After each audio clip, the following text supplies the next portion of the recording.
Cette vidéo a été créée pour la formation et malgré certains détails très précis, ces informations viennent de livres déjà publiés ou de l'Internet. Donc, elles ne contiennent aucune information sensible. Pour sa première partie du contrôle de carburant, nous allons partir des ailes jusqu'à la pompe du moteur. Donc, nous allons voir comment garder le carburant dans l'avion et acheminer jusqu'au moteur. Il est important de savoir que le carburant, après une demi-heure de vol à 40 000 pieds, est à la même température que l'extérieur, donc aux alentours de moins 40 degrés. Et notre carburant, normalement, commence à geler à moins 20 degrés Celsius. Donc, ça prend un carburant qui peut empêcher la solidification. Et c'est pour ça qu'on a inventé le Jet A1. Jet A1, on a ajouté un petit peu de Avgas dans notre Jet A afin de diminuer la température de congélation. Donc le carburant a beaucoup de chemin à faire entre l'aile et le moteur. À moins qu'on ait un 747 où les moteurs sont proches des ailes. À ce moment-là, le parcours est très court. Mais lorsqu'on a un avion avec les moteurs à l'arrière du fuselage, à ce moment-là, le chemin est un petit peu plus long. Pour un moteur de gros porteur, il est important de savoir que la quantité de carburant passant dans les gicleurs peut aller au ralenti de 800 livres de carburant par heure et en pleine puissance de 8000 livres de carburant par heure. Donc, une très grande différence entre les deux. Et les gicleurs et toutes les pompes, les canalisations doivent donner la même performance, offrir la même performance pour laisser passer le carburant. Un carburant ayant déjà une énergie déploiera encore plus d'énergie lorsqu'il va être en combustion. Donc, la possibilité de chauffer le carburant serait un atout. Les agences de sécurité aérienne ne sont pas chaudes à l'idée de laisser passer un tuyau de carburant à côté des échappements du moteur à cause de la chaleur excessive. Donc, ce qu'on va prendre, on va prendre le surplus de carburant pompé et que le contrôle de carburant ne laisse pas passer pour aller brûler. Donc, on va retourner le carburant de surplus vers les réservoirs, ce qui va brasser, donc empêcher le gel du réservoir, et en plus va réchauffer le carburant dans le réservoir. Nous avons ici certaines particularités des différents carburants utilisés à travers les années. Donc le Jet A1 et le Jet A sont les carburants utilisés aujourd'hui. Il faut que le carburant soit un petit peu gras pour offrir une certaine lubrification dans les soupapes des contrôles. On voit ici dans le tableau le point clair, le point de congélation, le pouvoir calorifique du carburant et la contenance en eau. Il y a aussi un autre élément, c'est le soufre. Tous les carburants de nos moteurs à turbine ne doivent pas contenir plus que 5% de soufre. Le soufre va se déposer dans les turbines et faire en sorte que nos turbines se salissent et soient moins performantes. Lorsqu'il gèle, le carburant produit une paraffine. Une paraffine, c'est un sous-produit du pétrole. Donc, oui, c'est dans le fond un dérivé. On en fait des chandelles. Donc, la paraffine, c'est quelque chose qui ressemble à une méduse. Si vous avez vu le film Ghostbusters, le slime qui coule en dessous de New York, ça ressemble à ça un peu. Donc, c'est une espèce de liquide visqueux. Et ce liquide visqueux-là va boucher le filtre. À ce moment-là, les indicateurs de contournement du filtre vont allumer dans le cockpit et le pilote est obligé à ce moment-là de fermer le moteur et de trouver un terrain d'atterrissage le plus rapidement possible.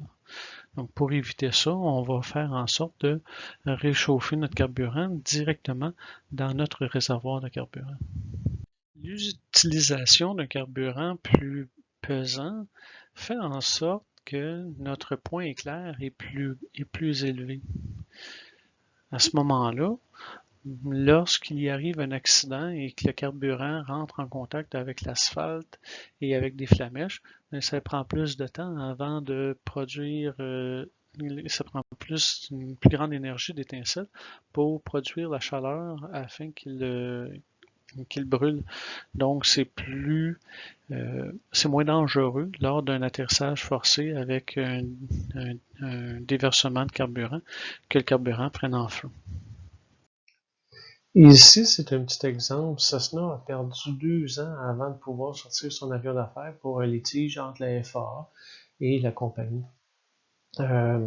C'est sûr que quand on regarde le litige entre la FAA et Boeing, quand ils ont sorti le 737 MAX, ils n'ont pas considéré que le changement des moteurs était une problématique à cause du ICAS. Et ça a fait les accidents qui sont arrivés.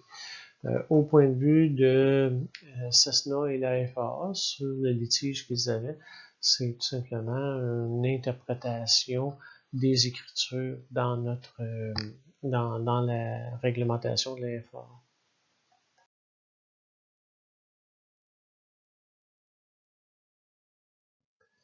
Donc, pour un avion équipé de moteur à turbine, les systèmes de carburant, dans le fond, les réservoirs sont équipés de la même manière ou à peu près qu'un avion à moteur à piston. Donc, vous avez une flotte qui nous indique la quantité de carburant. Vous avez des check valves qui font en sorte qu'on peut drainer un petit peu de carburant pour vérifier la teneur en eau, s'il y a de l'eau.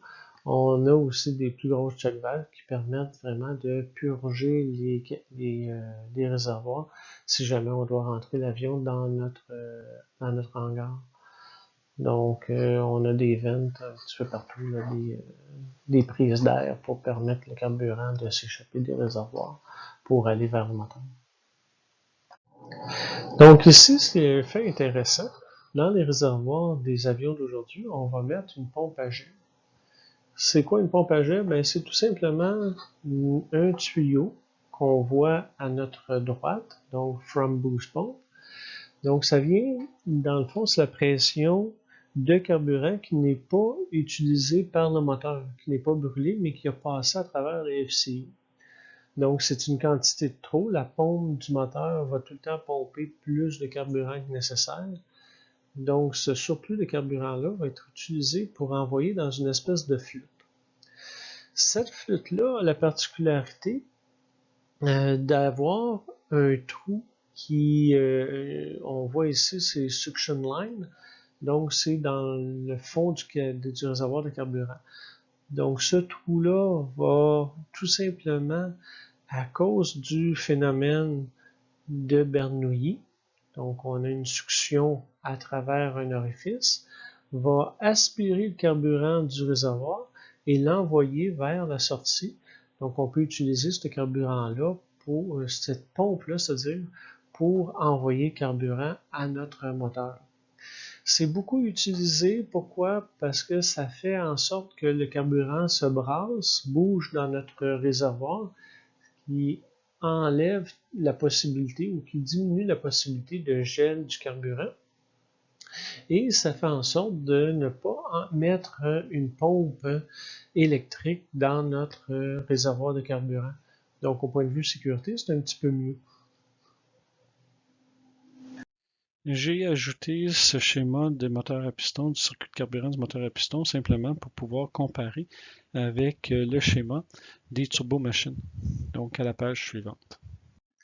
Ici, on voit le schéma de système de carburant d'un DC-10. Donc, c'est quand même un vieil avion. On a tous les interrupteurs, les indicateurs de carburant, les manettes. Donc, on va regarder un avion, un autre schéma, un peu plus simple, un peu plus gros que ça, un peu plus clair, à la diapositive suivante. Nous avons vu dans cette vidéo les différents types de réservoirs, leur localisation et le chemin que le carburant prend jusqu'au moteur. À la dernière diapositive, nous avons vu même jusqu'à ce que le carburant sorte des injecteurs.